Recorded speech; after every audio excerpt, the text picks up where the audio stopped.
IP version 4. In this nugget, we're taking a look at IP version 4, and we'll start off with some basics, such as what are the class ranges, like Class A, Class B, and Class C. We'll also take a look at some private IP addresses, as well as something called a PIPA. We'll take a look also at decimal and binary numbering. We usually view IP addresses in a decimal format to make them easier to read, but in reality they're binary, and we'll have to understand that. A big part of that relates also to something called the ANDing process, which can be used to determine if a host is on the same subnet as a source or on a different network.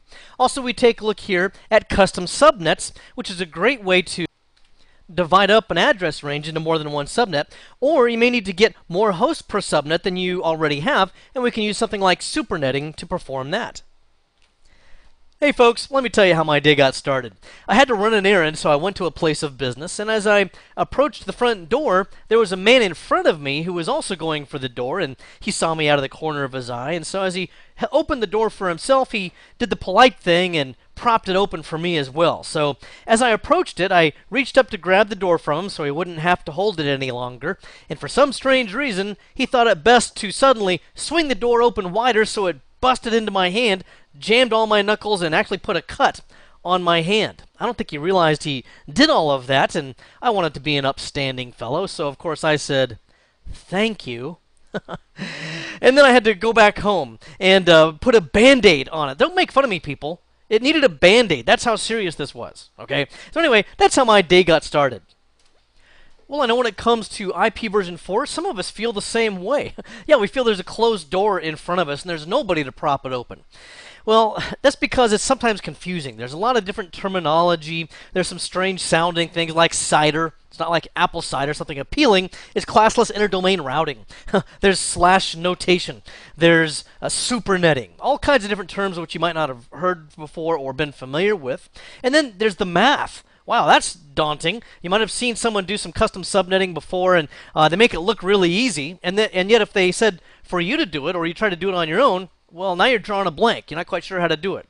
So basically, there's nobody there to open the door for you. Well, hopefully, I'll be able to be here to help you open that door of understanding so that you can understand IP version 4. Hopefully I won't bash your knuckles in the process, but before we get into the actual math of TCP/IP, I want to first of all address what we'll be looking at here, and that is some common protocols and ports. This all relates to IP version 4, and this is a document for you on nuggetlab.com called IPv4basics.pdf. This relates to IP version 4, as I said, and IPv6 will be coming out in a future nugget, so that'll be a different topic. Anyway, here we have some things that you should know about, just not only in networking in general as a practical reason, but also for exam purposes, for basically this and just about any Microsoft exam. Some of this is going to come up almost anywhere you go in the Microsoft world. So first of all, let's take a look at the protocols, and that would be, a protocol is simply an agreed upon set of rules for communication. So when you try to connect to a web page through your web browser, the web page and the browser agree to use HTTP or Hypertext Transfer Protocol, and all these other services and applications use a different protocol depending. Then the port that it uses also has to be unique. I have to use a unique HTTP port of port 80 to communicate with a web page. Now it could be that the web page has a custom TCP port that they've used instead. You can arbitrarily choose a different port if you want to, but most of the time we don't. And only HTTP can use it. I can't use it for HTTP and Telnet or something like that. Now the purpose of this, of course, as you know, is just general web browsing. And then I'm going to quickly go through the rest of these, as you can see here. Also, we've got HTTPS, which is what we use for secure connections over the internet to a web browser, and that's for online transactions and entering in personal data, stuff like that. That uses port 443.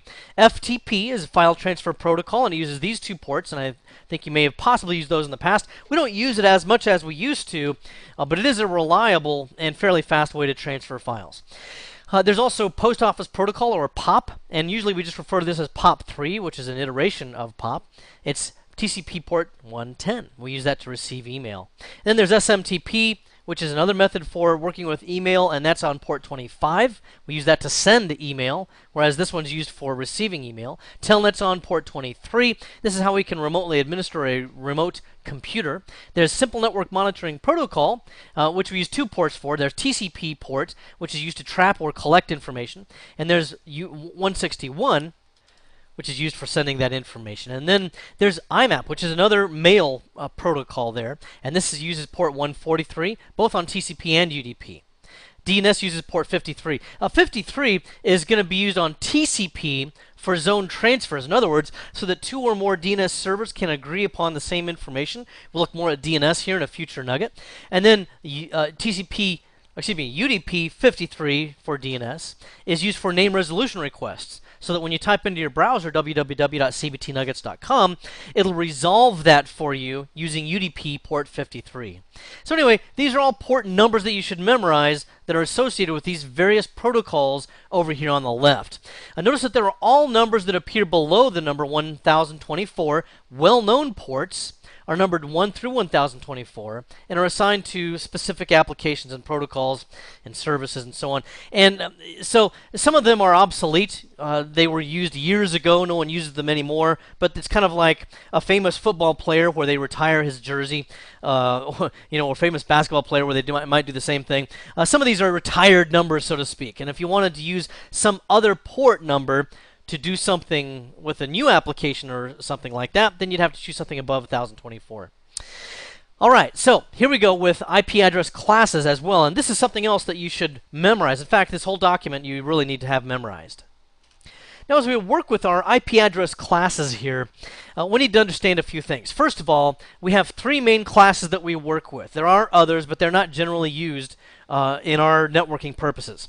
So the Class A network address class, for example, that will have a number that starts with anywhere from 1 to 126. So, for example, my own IP address is, let's see, 10.10.10.20, I think is my local IP address here.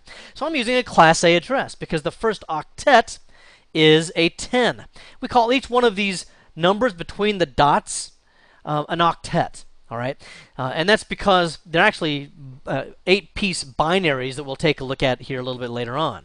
But since we're weak-minded humans, we're just going to look at the decimal numbers to make them more readable for the time being. Anyway, the Class A address goes anywhere from 1 to 126, and then these where it says .0, that can be any number up to 255. So anyway, we also have what we call a subnet mask. What's the subnet mask do? It helps to divide all of our classes here. So if we have a Class A IP address, it'll have to use the default subnet mask of 255.0.0.0. Now, can some of this change? Yes. I'm just talking about the defaults. You can customize this for your own purposes later on, and I'll show you how to do that. Also, how about how many networks it can use? You can see here that we've got 1 through 126 available, at least in the numbering that we see there. And we can have 126 total networks in that. Now, that's not very many networks. Many large corporations have thousands of separate networks that they have to manage. However, look how many hosts we get. 16 million hosts. You won't see any networks that big. Cisco recommends a maximum of about 500 hosts per network. And in a practical sense, on an Ethernet network, you shouldn't go past 1024. But most places will try to limit it to 500 at the most. And then we can use other methods there to reduce the number of collisions on the network and make it more efficient and so on. Anyway, as we look at this, you'll notice that we start with Class A, we go up through Class C, and although there's additional classes, these are what we use for our general connectivity purposes. Now, you see that the number of networks is small, the number of hosts is large. As we go down this, look, the number of networks got bigger, but the number of hosts got smaller on our Class B networks. So for Class B, we start with 128, and anything through 191 in the first octet there, well, that's going to be a Class B address. Also, you might have seen in parentheses off here to the side that we have a parentheses and then a 1 and then a 0. What's that about?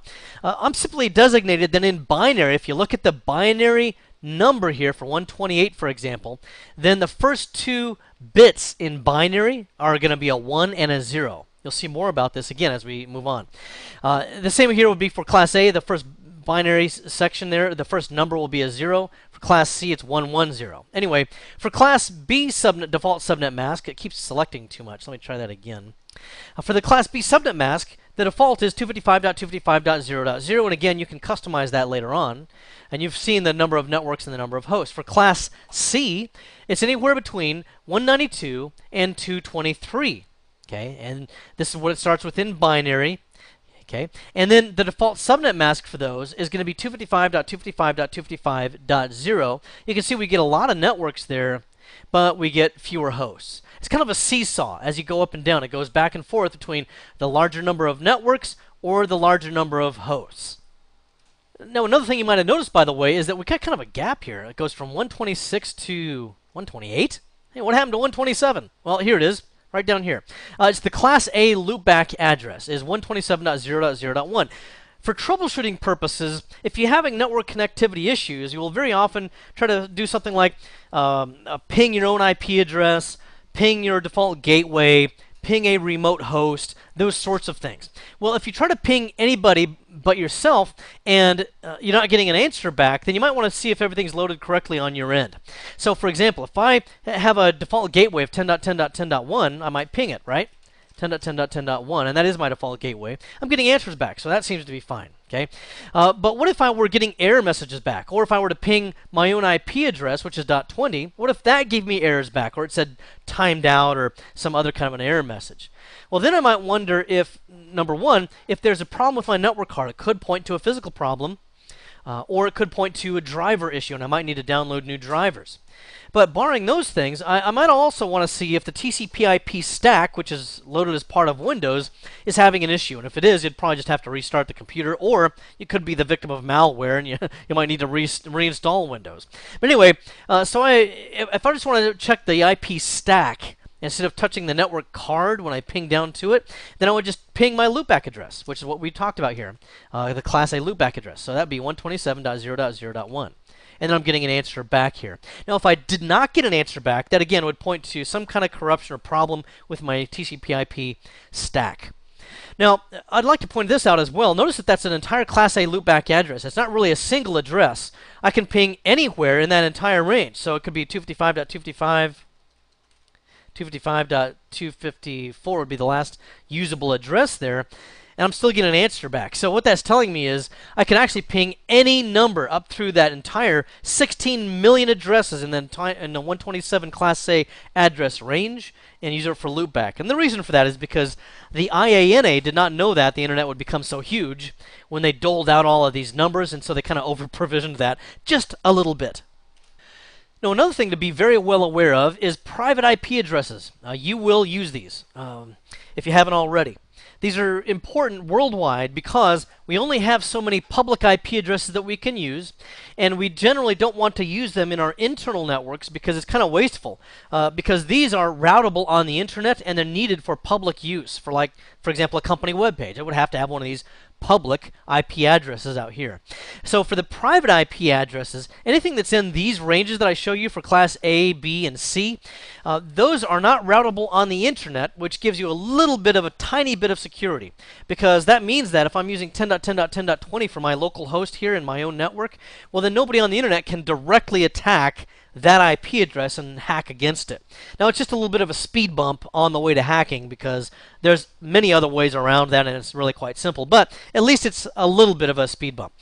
The other thing here is we get a great deal of flexibility out of private IP addresses because you might only have a very small portion, let's say, of a Class C address range. Maybe you have thousands of desktops you have to support, but you've only got 254 hosts that are usable as public IP addresses. Well, obviously that's not enough for you to use internally anyway, plus you don't want to generally use public IP addresses in your internal network. So what I could do instead, if I've got thousands of hosts internally, I could probably use I can use any of these, really. I can use Class B or I can use Class A, and I can do whatever I want to with them.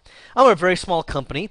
I own a very small company. I've only got, maybe a dozen hosts, plus handheld devices and stuff like that need an IP address. But I'm using a Class A. Why?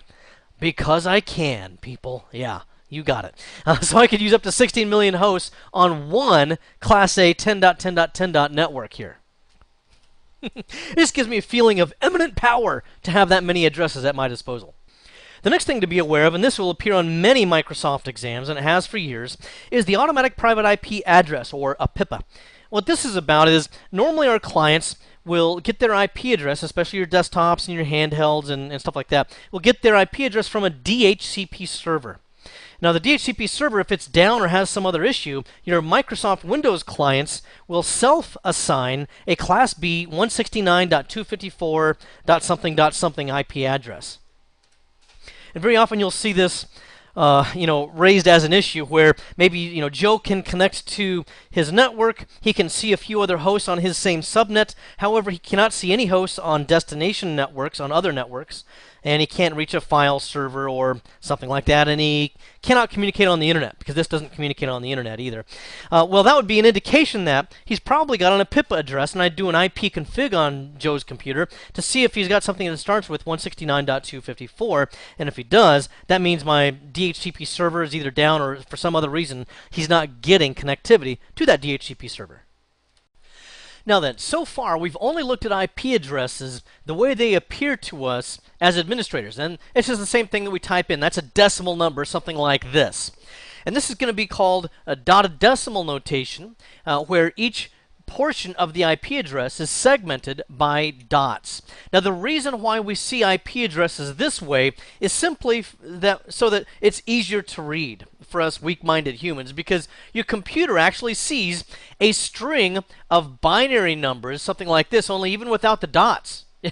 It would make me cross-eyed to have to try to read this, but your computer sees this even without the dots. I just put the dots in because we still have to break it up somehow in order to be able to read this thing. Okay, but that again is just a concession for our own inability to see in computer binary. So what we have here is the decimal number, and we need to be able to convert that or understand how it's converted to binary back and forth in order to be able to do other things here further on, such as custom subnet masking. And this is something that's an important skill for an IT administrator. Now, when we take a look at this decimal number and we see this, your computer will actually see this. What does that equivocate to? Notice that here in binary we have either ones or zeros. There's no fives, there's no threes, there's no other number there. Zeros and ones, that's it, throughout this whole line. Well, how can that be a 0 or just a 1? Because up here we have 2s and 3s and 1s and 7s and 6s and all that. Well, this is the way this all works out. In binary, a 1 or a 0 is simply on or off, true or false. It's just a flip side of a coin in every instance. Okay, there's no gray area in any of this. So if we see a bit turned on, such as the one that we see over here, or the one that we see next to it right here, then that simply means that we're going to count that value as true. We'll count what value is true. That's where we have this down here, converting from decimal to binary. If we take a look at this, notice on the left-hand side over here, I've got each octet that's divided up into its own row here on this little chart. And correspondingly, I've got the binary equivalent. Look, 110 and then all ones, 110 and then all ones all the way to the end. When I say that, you have to count or consider true one of these values. It's always the one that you count. Okay, so you just equivocate this to this little chart. Since the first position over here on the far left is on, right here, that equivocates to 128. Since the second one is on, that's 64. What is this telling us? We're going to add 128 and 64 together. Okay, let me just open up the calculator and we'll add this up as we go along, just so you can see what I'm talking about here. Okay. Also, it helps if you use this in the scientific view, because there are certain things that we'll do here that will make that easier. Also, it helps if you use digit grouping, because we'll need that in the future. But for our purposes, though, we're just going to add 128. Oh, so I guess it'll turn on caps lock or numlock. 128 plus, what's the next one? 64. Plus, and so far we're at 192. Don't see 223 yet. Why not? Because I have to add these others. So I'm going to add 16 plus 8 plus 4 plus 2 plus 1. So 16 plus 8 plus 4 plus 2 plus 1 equals 223. Okay? So that's how your computer looks at this first octet, just as an all binary, and your computer knows that it's got a numbering line kind of in its memory, and it says, okay, I'll turn that value on, I'll turn that value on. This one I won't turn on because it's a 0. The rest of these will also turn on, and if I add all these numbers up together, I'm going to get 223. Similarly, let's look at the next one. Let's go to the 172 value. That would give me, in binary, a 101011100. Okay? And if we equivocate that on our numbering line here, that would give us a 128 plus a 32 plus, what's next? 8 plus 4. I guess that it? Okay, yeah, 172. All right? So that's just how it counts all of this. And what you need to do is you need to have this numbering line in your head, and it's actually quite simple. Because you can't just carry this around in your wallet, and you don't really need to. Because look, it just starts off with a 1. If you just remember that, you're fine. It starts off with a 1. Every single position to the left of it is doubling the previous value. So when I start with 1, what's doubling 1? 2. What's doubling 2? 4. What's doubling 4? 8. Doubling again, 16. Doubling 32. Doubling 64. Doubling 128. So then if we continue on, these last two aren't too hard at all, because look at this one. This is a 16, and we already know on our number line we've got a 16. If we didn't even have the number line, just kind of put your hand over the number line so you don't see it. We know that this is a 1, but it's not being used. That's a 2, but it's not being used. That's a 4, that's an 8. None of those are being used. What's the next value? 16. That's the only one that's being used. Therefore, the decimal equivalent must be, right here, 16. All right.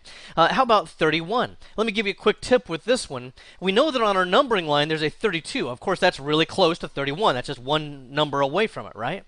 So if you have one that's just shy of one of these, then all you have to do is go right up to it, but not include it. Okay. So in our bit positions, that would be the 32-bit position. But since we know it's a 31, we know that it's going to count only those to the right of that bit position. Okay, that's just kind of a shortcut for some of these types of numbers. Now then, moving down, let's take a look at another important consideration, and that would be what we call the subnet mask. You've seen me type in subnet mask before. It's usually 255.255.255.0, as you can see, like this. Okay, and I use that on my own subnet here in my office. The important part of a subnet mask is that the subnet mask is going to be contiguous ones in binary. So for example, if I were to take out my handy calculator, and just real quickly here, I'm not going to do that for all of these, but just for this one, if you were to add 128 plus 64 plus 32 plus 16 plus 8 plus 4 plus 2 plus 1, that would equal 255, right? Okay, so that's what we can see now that if we have a subnet mask of 255, then in binary the computer sees it as all ones in this first bit position. Same for the second one, same for the third one, all the way down to here. All right. Now, in a 255.255.255.0 Class C default subnet mask, the 0 position, of course, means that none of these are turned on. Now, what does that mean to us? That's telling us that the system is making a hard line right here, okay, between these ones and these zeros, right where my mouse cursor is, right here. And that's saying that, okay, now that I know the subnet mask is and where this delineation is, I know that all of these bits belong to the network. Okay, this will be what determines what my network bits are. This is more important as we look at the ANDing process later on. I'm coming up to that. Then this over here on the right means these are all my host bits. Now, the way that this is important is that we use this line right here as kind of a colander or a strainer. See, my wife's going to make a delicious dinner tonight. It's supposed to be cheese-filled raviolis with Italian sausage and peppers. It's a really good dinner. It's one of our favorites. But when she makes the ravioli, she boils it, but then she has to strain out all the boiled water so we don't have a plate full of boiled water along with our raviolis. That's what this is. It's a colander that strains things out for us. And it's used in what's called the ANDing process. Now, as I go through this, at first it's going to look insignificant, like why would I even care about this? It really only is an issue when we start to communicate with another host with a different IP address on the network. But bear with me for just a moment here. With binary ANDing, it's kind of a unique binary addition principle. And with this, we have a 1 plus a 1 would equal a 1. Okay, so for example, if we just look vertically from top down to the bottom here, we see that the 1 in the IP address plus the 1 in the subnet mask here, okay, equals a 1. In binary, 1 plus 1 always equals 1. Likewise, again, 1 plus 1 equals a 1. Now, anytime there's a 0, your result is always a 0. Okay, so it doesn't matter anything else. As long as I've seen a 0 here, I already know this is a 0 down here. Yeah, I know this is a 1. Doesn't matter. We got a 0. All right. Now, here again, we have all 1s matching up. Okay, so that's all 1s down here. Here again, though, you can see that we've got all 1s in the first line right there. But in the second one here, we have a 0, so that's a 0. If you follow that kind of logic all the way down here, we see that in the last octet here, we see that there's in the IP address, there's a 16 here, and in the subnet mask, there's a 1 there. So that's the only place we're winding up with a 1 right here. Now, just put a push pin in that thought. This is the only place that we have a 1 right now. We don't have any conclusions yet. So don't feel like you're missing anything because we haven't gotten there yet. But just put a push pin right there. And then let's take a look at a destination host. Let's say that my computer with this IP address is trying to, let's say, transfer a file from this server with this IP address. Now, my system needs to know whether it is on the same network or on a different network. And what happens is if it evaluates it and finds out that it's on a different network, then it will send the packets to a default gateway. And that's what it's called in our IP configuration when we enter that in. And you've seen me enter that in a few times now. And that was usually going to be your router. And the basic idea there is it has to evaluate whether it's on my same subnet. If it's on my same subnet, then it will just send from the source to the destination. Maybe this is my computer, this is a file server. It'll just do a unicast, in other words, a direct communication with that IP address and do the file transfer or whatever it is. It doesn't have to figure out how to get from A to Z somewhere, in some far-flung network elsewhere. If it is on a different network, then it will send it to my default gateway, which will use routing tables in combination with other routers more than likely to be able to figure out how to get it there. It may have to bounce around the internet or something like that. Okay, so let's take a look at how this ANDing process works down here. We already saw how it worked up at the top. Now let's do the same thing down here. Here's my IP address in binary. Here's my subnet mask, again in binary. The ANDing result down here, and let's take a look at this. You see where it goes to the last one right over here? This has to be the exact same result as the ANDing process from the source computer. And we can see that it is. All the 1s and all the 0s line up exactly in the same position. Therefore, it knows that it's on the same network, and it can just do a unicast. Again, though, if any of these bit positions were different, if this, for example, were a 0 instead of a 1, then your systems would know immediately that it's on a different network. It would just send it right to the default gateway and let the router handle the rest of the process. Now let's take a look at how that might work. What if I needed to communicate with another server? Let's say this one down here. Okay. Now, first of all, I do want to point out that here I've identified the destination server as the same as I did on this one. And I've identified here that it has a 24-bit subnet mask, but in the ANDing process from the source computer, it doesn't know what your subnet mask is. It uses its own subnet mask to evaluate the ANDing process. So whoever configured this IP address or this IP address, they may be using a different subnet mask. It might be a 26-bit subnet mask. Okay, I don't know that from my end, and Windows doesn't know that from my end. It uses its own subnet mask to evaluate the destination IP address. All right. So when we do that, here's the IP address in binary, and then here's the subnet mask of the source computer in binary, and it's going to do the entire ANDing process again. So here it'll do the first octet. Let's see, does that look the same as my source? Yep, exactly. How about this one? Does that look the same as my source? Yep, once again, exactly. How about this one? Does this look the same as my source? Well, yeah, look, wait a minute. Yeah, it looks like it, except for this last bit here. There's a 1 there, but over here there wasn't a 1. That means that immediately your system will know that it's on a different subnet, and it'll send the packets to a default gateway. All right, now returning briefly here back to a previous PDF that we looked at, the IPv4 basics. Let's see what we got here for our class address classes. Let's say I've got a Class C network in the 192 range, okay, that we've already looked at. Now, how many hosts does that get me? Well, it gives me 254 hosts in this entire range.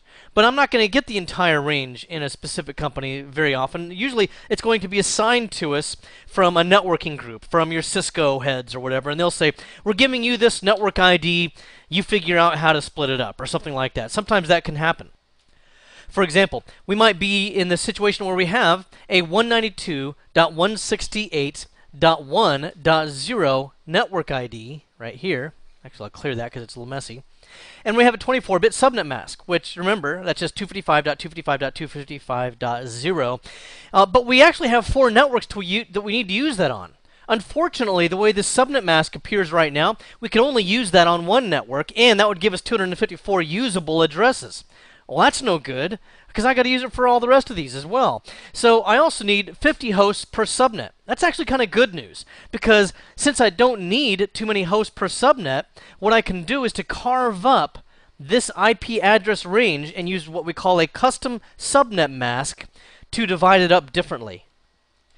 Now, in order to figure all of this out, I've created a worksheet here for you. It's called IP Addressing Video Questions.doc. There's also an answer file for you up on nuggetlab.com, and you can work through this as a worksheet on your own. We're just going to do, I think, this one right here as an example.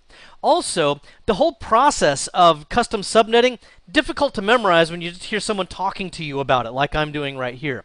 So what I've created for you is this document, and I think this is going to be very valuable for you. It's called Creating Subnet Masks, subnet masks, and this is the host side of it. In other words, if the priority is we have a specific number of hosts that we need, then we would use these steps. On the other hand, if we had a specific number of networks that we needed to create, maybe we had 18 networks that we had, then we might use this side of it. Okay, you have to kind of balance the teeter-totter between networks and hosts. In this case, we're going to start with the hosts.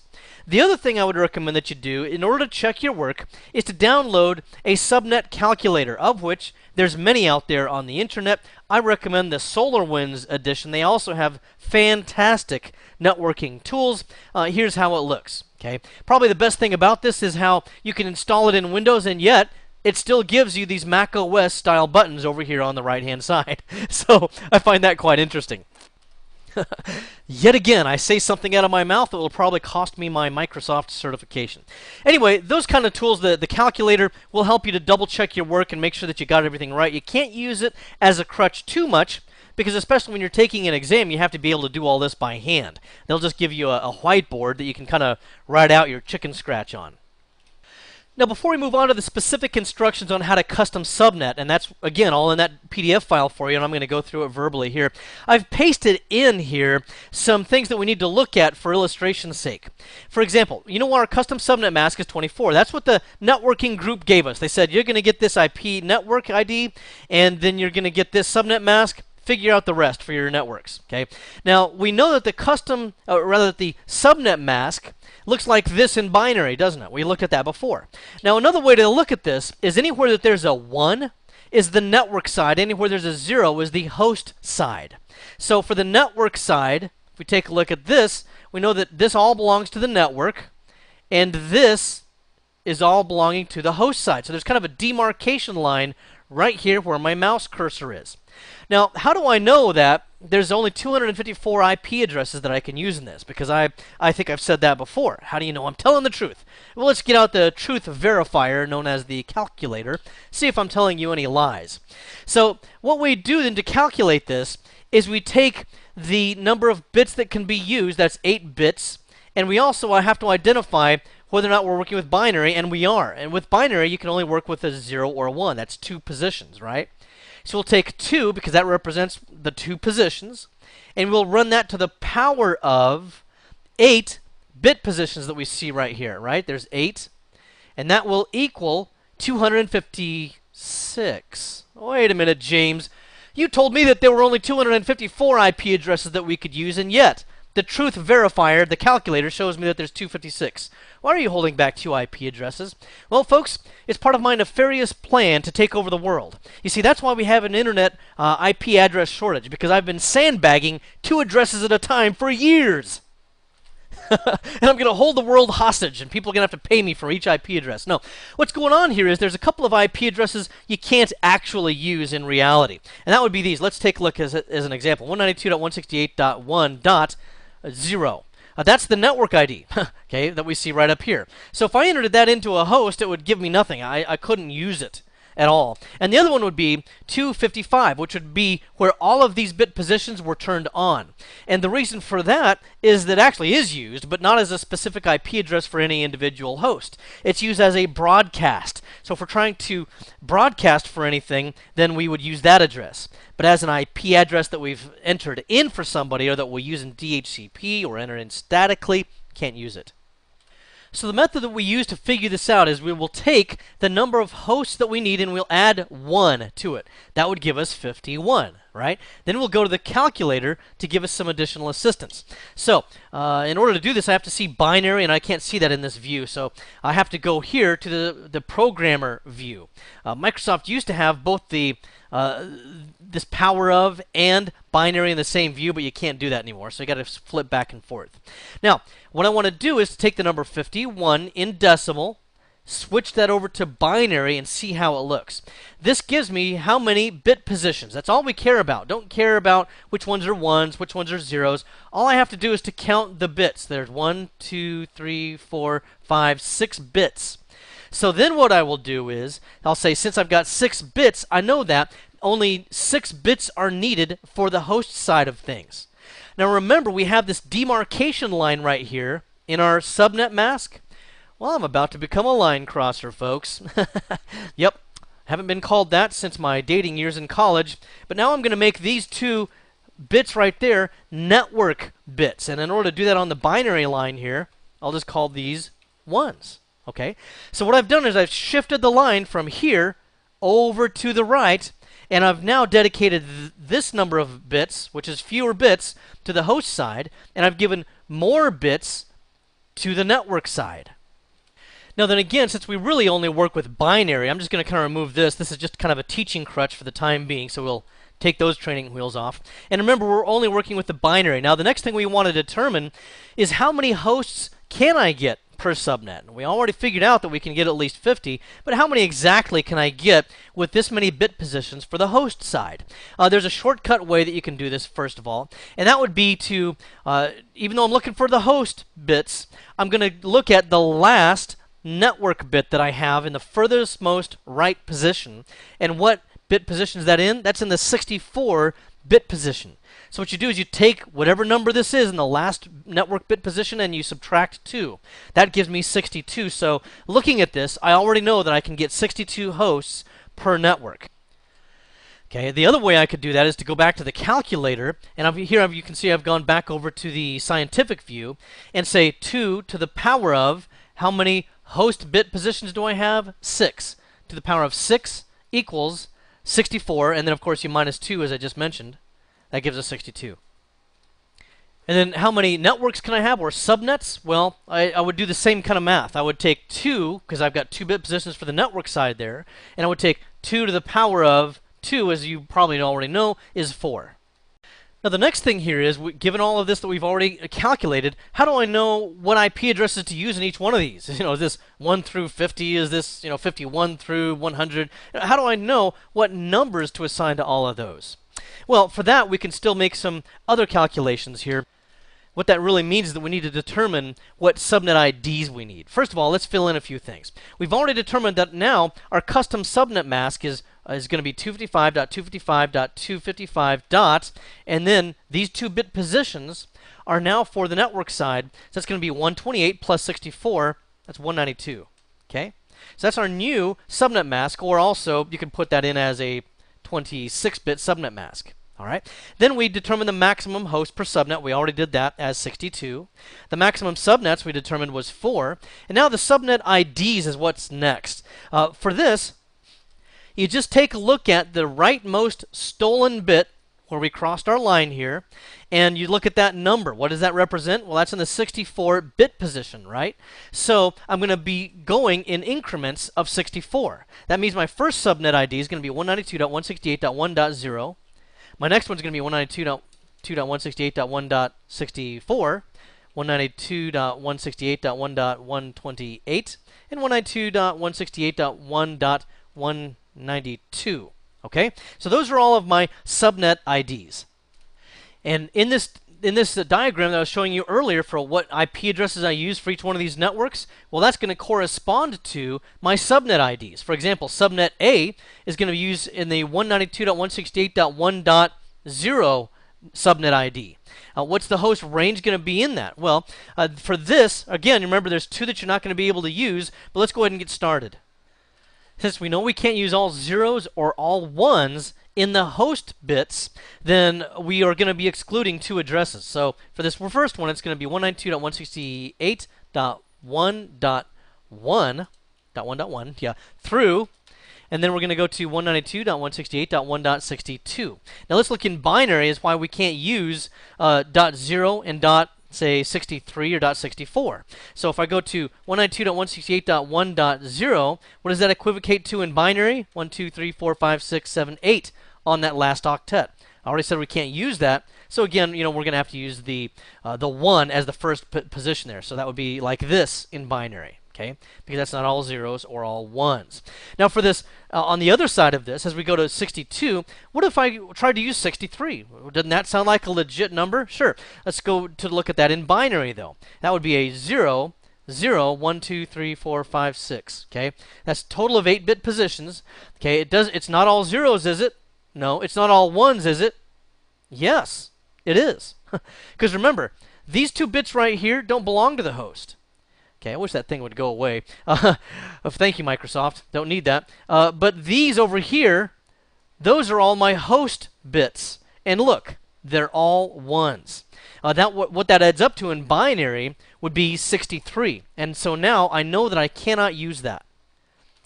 The closest I could come is if I made this last one a 0. And if you look at your binary calculator or just look at this and kind of figure it out, you'll know that that is the number 62. So I can go from 1 through 62 in this range. So to go to our next subnet ID, that would be the 192.168.1.64 range. Now, could I use 64? No, because how would that look? That would be a 1 followed by 6 zeros here. And that would mean that on my host side, they're all zeros. Can't have that, so I got to go at least 1 up from that. And if you look at that, that 64 plus 1 would be 65. So 65 would be my next range. And then basically what you do here is you just go to your whatever the next range is above that, that's 128, and you subtract 2. So 126. Okay. For the next one would be 192.168.1 1 dot, and then we would have 129. The other shortcut here is you just take a look at the range and you go one number above whatever each one of these last octets is in the subnet IDs. So that would be 129 through 192.168.1.190. Okay? And then we would do the same thing again here. We would go to 192.168.1 dot, and then what we'll do is again go one above this range right here. So that'd be 193 through 192.168.1 dot, and we know that 254 is the highest we can go. Because if you look at it in binary, the last bit in the 1 position would be turned off, or 0. Alright, now here I'm going to skip ahead to exercise number 4 because it's working with a Class B subnet mask. Really the procedure is the same, it's just that you have to know, again, kind of on your separation, your delineation between your network bits and your host bits, you have to know where to start cutting into your host bits. Well, previously on a Class C, the first 3 octets by default are for network. So you start cutting into the host bits on the 4th octet. Here with the Class B, it's the first 2 octets that are going to be network. So now we'll start cutting into the 3rd octet to do custom subnet masking here. Okay. In this case, of course, the default subnet mask would be 255.255.0.0. That's a 16-bit subnet mask. The minimum number of subnet hosts required is 500. But let's say that in this case, we're not really as concerned about the number of hosts. We really know that we definitely have to have 14 subnets, though. So what can I do if I wanted to calculate this from the subnet side instead of the host side? Remember, for the host side, you take the number that you need and you add 1. And then you convert that to binary in the calculator. If you're going to work from the network as a priority, then you'll take the number of subnets that you require, which is 14 here, and you'll subtract 1 instead of adding 1. So here I have the number 13 because I'm subtracting 1 from what we need. And then I'll convert that to binary, and we'll see how many bits that is. That's 4 bits. Again, doesn't matter which ones are zeros or which ones are ones. All we know is that we have 4 bits that are being used there to express that number. So what that would convert to then in our custom subnet mask is we would take 16-bit subnet mask plus we'd add 4 more bits. That would be a 20-bit subnet mask, and that would look like this: 255.255.240.0. That's a 20-bit subnet mask. And again, you can go to your binary conversion numbering line if you want to, but we would just take the first 4 bits. That'd be 128 plus 64 plus 32 plus 16. Well, if you do the math for that, it adds up to 240. Now, if I want to know how many hosts per subnet are available with a subnet mask like this, all I want to do is to, again, convert to binary just to get a starting point here. So I'm going to go 255.255. And then I'm going to go to binary in this octet because that's the one that really has the significant bits we're looking at. And that would be 1, 2, 3, 4, 1, 2, 3, 4, 3, 4, 5, 6, 7, 8. Okay? So here we know that these bits from here over to the far left, go away. From here over to the far left are all dedicated to the network side. From here, they're all on the host side. How many bits is that? Well, we know this is 8, plus 4 is 12. So we would take our calculator out, and we would just say, again, we got to change our views. 2 to the power of 12 equals, that means we could get 4,000 hosts per network. So that's plenty, right? We got plenty of hosts there. And sometimes you can give yourself wiggle room in this as well. I know just by looking at this that I could make this a 21-bit subnet mask and move it over even one more position if I wanted to. I'm not going to for our purposes, but I could do that and still have plenty of hosts required and give myself even more subnets. Okay? It just kind of depends. You can wiggle back and forth until you run into your limitations for the minimum subnet hosts or minimum subnets required. But the maximum number of subnets that I can get would be 2 to the power of what? 4. Right. 2 to the power of 4. So what's that? That's going to be 2 to the power of 4 equals 16. So this gives me not only the number of subnets that are required, but even a couple of extras in case I have a couple of other offices that open up or something. So, of course, the maximum number of subnets that we can get with this would be 16. Now, let's identify the subnet IDs that we would have. I'm going to tell you how to do this, and then I'm going to fill them in for you because there's a lot of typing there. But what you do, again, is you just look at the rightmost network bit, which is in the 16-bit position here, and then you increment in that number. So my first network ID would be 172.16.0.0. Okay, and then I'm not going to fill in the rest of it. I'm just going to fill in the first part of each one of these because I'm incrementing by 16 for each one of these. Next one would be 172.16.16.0, 172.16.32.0, and so on. I'll fill in the rest here and come back to you. All right, and I just put in a ... to signify that there's several other subnet IDs in the middle there. But it starts at 0.0 and it ends at 240.0. And then to calculate our host ID ranges, we would do it the same way that we did for the Class C ones. Just remember, you can't have all zeros or ones. All right, now let's switch gears here and talk about something called supernetting, also known as route summarization or route aggregation. And those of you who have studied Cisco topics might wonder why I'm talking about this, because this is really a little bit more of a Cisco idea than a Microsoft thing. This really has nothing to do with my operating system. However, it is still important, and I want to go ahead and address it because we can kind of still use the effect of this in a Microsoft topic. And supernetting is covered on the exam.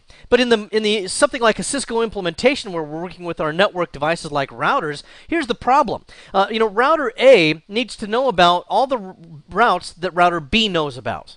Now, router B might know about hundreds or even thousands of different routes. And this can really plug up the memory of that router, plus it might require more processing time. Could start to affect performance, especially on some of the older routers. Now, here I've just got a simple example. I've got 4 subnet IDs that router B knows about. It knows about 192.168.1, .2, .3, and .4. And of course, this is fairly simple. Any router, even probably the oldest Cisco router out there that's held together with baling wire and duct tape could figure this out. But if we scale this out, where I wouldn't even be able to draw it all on here with hundreds or thousands of different routes, then you can see that this gets to be a little bit of an issue. Because now, not only does it have to memorize all of this and keep it in its routing table, it also has to communicate what it knows about to router A. And so that router convergence is going to be more involved as well. So in the Cisco method for working this all out, I want to try to slim down the number of subnet IDs that my router has to know about and communicate to other routers. I can do that using something called a summarized ID, and let's take a look at how it works. Since these are all consecutive, we can take a look at these in binary, and notice that my 192.168.1.0 is here, .2, .3, and .4 is all here. And notice that the .4 is the leftmost of all of these. Okay, it's the leftmost. Now I can kind of draw a demarcation line down here, and now I can make all of these my network side and all of these my host side. Whereas before I might have had a 24-bit subnet mask, now I've got a smaller subnet mask, so now it's a 21-bit subnet mask. Because we've got 16 here, plus 16 here, plus 5 is 21. Now all I have to do is to, in this routing table, summarize like this. I can do 192.168.1.0/21, and that will summarize all of these, so I don't have to list each one of them individually. And that's what the advantage is of supernetting from the Cisco perspective. But there's another perspective with this as well, and that comes into play when you don't have enough IP addresses for a given network. Now, the other way of looking at supernetting is the Microsoft way, and with this particular method, the situation is we don't have enough hosts. So, for example, we've been given these subnet IDs, 192.168.1.2.3.4, and to start with, we had a 24-bit subnet mask. Okay. Now, how many IP addresses can you get out of each one of these subnet IDs? Well, remember, that's going to be 254 IP addresses out of each one of those. But the networking group has given these to us, and they say, okay, here are your 4 subnet IDs. You have a single network to manage. Oh, by the way, we want you to have 800 hosts on this network. And I know that's kind of big, but we'll just stick with that for the time being. Later on, that could be divided up with VLANs and switches and some other methods. But anyway, so we need 800 potentially on a single subnet. Well, thank you, but how am I supposed to work with that? Because I can only get 256 out of this on one subnet, and then I have to go to a totally different subnet to use this next range. So how am I supposed to make that work? Well, what we have to do with that is the same thing that we looked at earlier. You just keep going backwards until you see the demarcation line between network and hosts when we get to the largest one here, which is .4. Okay, and then now we'll give ourselves a different subnet mask. Instead of a 24-bit subnet mask, we're going to use a 21-bit subnet mask, as you can see throughout here. Okay, I can still use the route summarization, the summarized ID over here on router B, like we looked at in our previous whiteboard. Now for each one of my clients in this network, I'll give them anything in here. So 192.168.1 for one of my hosts, for example, and it'll have a 21-bit subnet mask. This one will have maybe 192.168.4.250 or something like that, with again a 21-bit subnet mask. And now I can put all of those on the same subnet. It allows me to squish together multiple subnet IDs into a single one, and solves the problem of not having enough hosts for a subnet ID. But again, they do have to be consecutive subnet IDs in order for that to work. In this nugget, we talked about IP version 4. We started off with some IP version 4 basics, such as the classes of IP addresses, a PIPA, private IP addresses, and many other things. We also took a look at decimal IP addresses, which is how we see them. And remember, we actually have to think of them in binary in order to understand a lot of other things about the IP numbering scheme. We took a look at ANDing, which is important for understanding how to determine whether or not a destination host is on the same subnet or on a different subnet. We also took a look at how to create custom subnets, because sometimes you need to carve out additional networks out of an IP address range. Sometimes you also need to get additional IP addresses, and we can use supernetting for that. Well, I hope this has been informative for you, and I'd like to thank you for viewing.